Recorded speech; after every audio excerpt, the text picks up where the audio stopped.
Most folks, including myself, didn't realize that we're not playing in a fair world. Like, I did all the right things, and maybe you did too, right? Go to school, go to college, get that great degree, right? And when you start working in corporate America or whichever type of system you're in, right? You realize, okay, well, I can get promoted and I can get a few more grand. And then maybe another promotion and then a few more grand, right? But in the end of the day, the answer is so simple.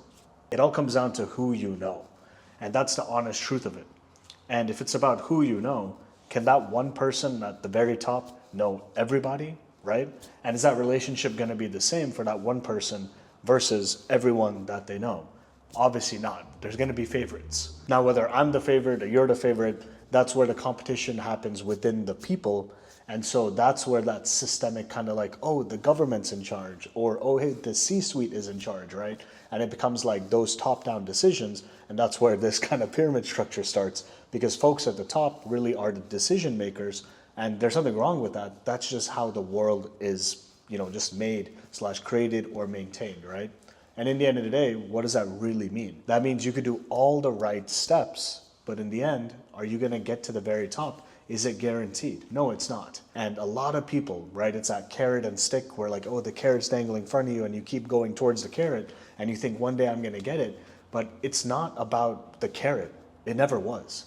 That's just the fact of how it is if you're playing within a certain system. So if you choose to play, let me compete against others for a promotion.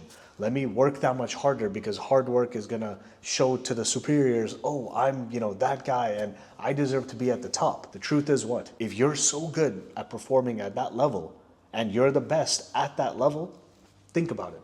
If I'm the guy at the top or you're the guy at the top, do we really want that guy who's performing amazing at this level to come up to our level? Unless they show those qualities or show the proof that, hey, at our level, he's the guy or she's the woman, right? To be at the top with us for the strategic decision making. Usually it's, hey, they're the best grinder. They're the best person at this level. Let's keep them there. And there's nothing wrong with that, right? That's just fact. But the world / the story is, oh, if you do these steps, you'll get to the top. It's just not true. So I'll share a personal story where I basically went to school surrounded by billionaires, politicians, and celebrities, right? So very powerful and very wealthy folks. Now, I'm not one of them.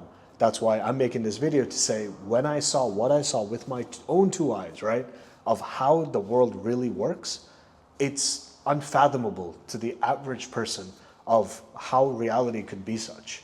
So in other words, the world isn't fair. And how I saw this with my own two eyes is whether you have an issue with the cops or some legal issue, it's all about who you know. Hey man, this happened with my son or daughter, just, let's not make a big deal out of it. You know how it is, we know each other. Let's just, shove it under the rug, the carpet, whatever expression you want to use, right? And at the celebrity level, it's about who you know. If I wanted to go to this fancy gala, fancy event, right, that maybe I'm not the one that would be invited normally, it's just, oh, I know this person, they're just my friend, I didn't know how powerful they were, and we're all going to this thing together.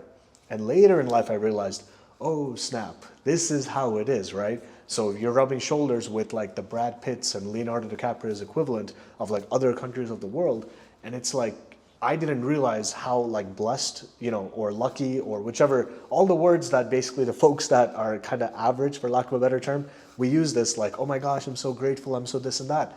But honestly, when you know how the world works, you're like, damn, wouldn't it be amazing to be at the top? But the truth is, why is there a top and why is there everything else, right? It's because not everyone can be at the top, because if everyone was at the same level, then we're all the same. So the system exists how it is, right? Like that's just what it is, and whether you accept it or not is up to you.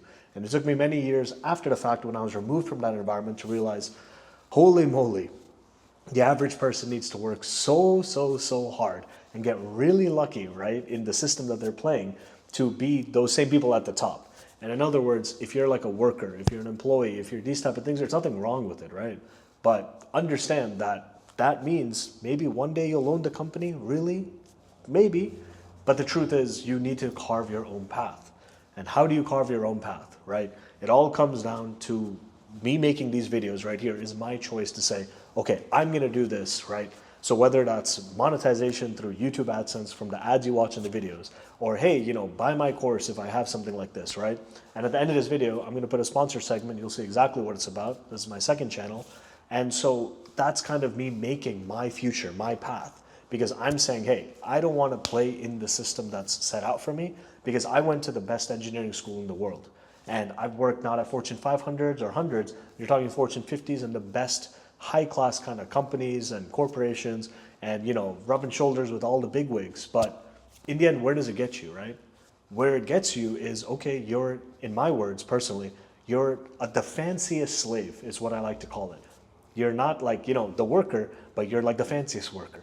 In other words, maybe you're making, right, when you max out your salary, okay, 200K, 300K, 400K, okay, your compensations is, wow, 750K, and I got a bonus for like 2.5 mil. $3 million a year is not bad money. I'm not gonna say it isn't, right? It is great. But what's even better is, what can you do with that 3 mil in one whole year?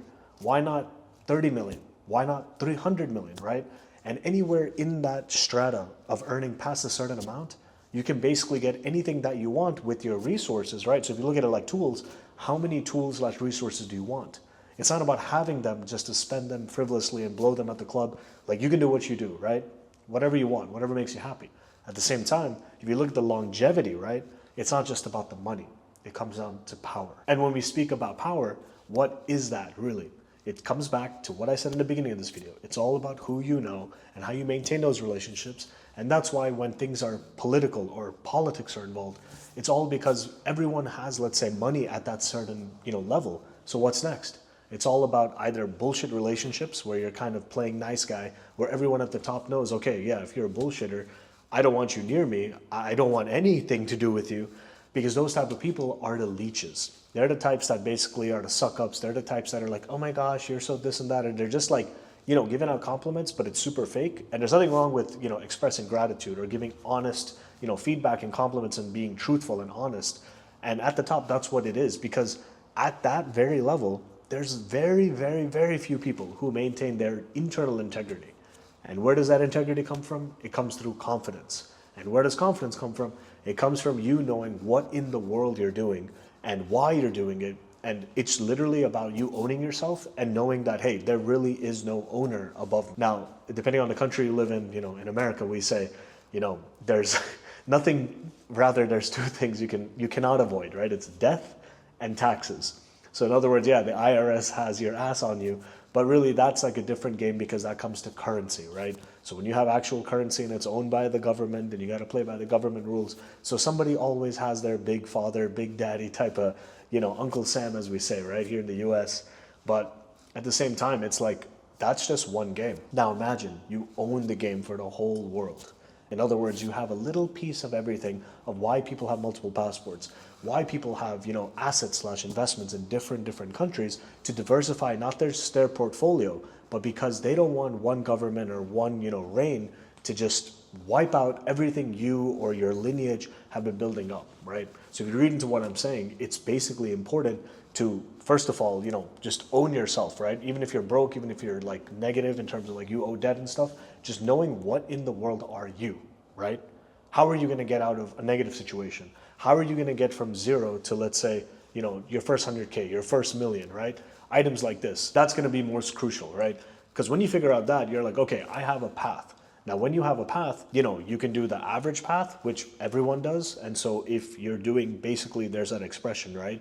What is extraordinary, right? You're not going to become extraordinary by doing ordinary actions. In other words, if everyone's playing the same game, how are you going to get ahead, right? It's just pretty much luck, like a slot machine. Maybe, it works out, maybe it doesn't. Maybe you worked hard and you got a little higher, but there's no guarantee, right? So it comes down to then, who are you really? And then what is that really specific value? Maybe it's an unfair advantage, as many people call it, right? So look at me, right? I basically, maybe I'm blessed to be born the way I am. I'm Indian by blood. I'm American, born in the US. That's a huge advantage, honestly, for people that are Indian that look at me like, wow, look at him. He's so lucky to be in America. I don't look at it like that, because I'm from here. So I'm just competing with everyone over here.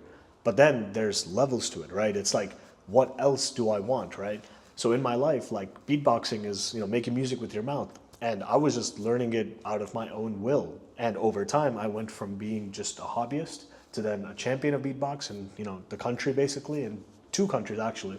And from there, organizing beatbox events where basically it's like the Olympics of beatbox because it's a super niche, concept right now and it's growing and that's awesome.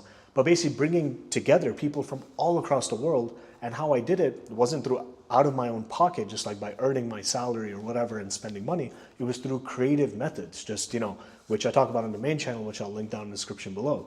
The point is, what is that thing that you have? Because if the world isn't fair, what is that unfair thing that you bring to the table, right? What is your advantage? Because if you don't know what that is, that's okay. But that's where experimentation, that's where figuring it out. Because if you just grind, what you're doing, for example, there was a time in my life I was grinding DoorDash and Uber Eats, right? Delivering food basically from place to place. And yeah, was it great money? Yeah, it was great when it was. I paid off the same car that I bought for, this activity, and that's great. But when you look at the sheer numbers, right? If you're earning, let's just say, like I'm being so generous with these numbers, $200 a day, let's say you somehow do it consistently, 365 days in a year, right?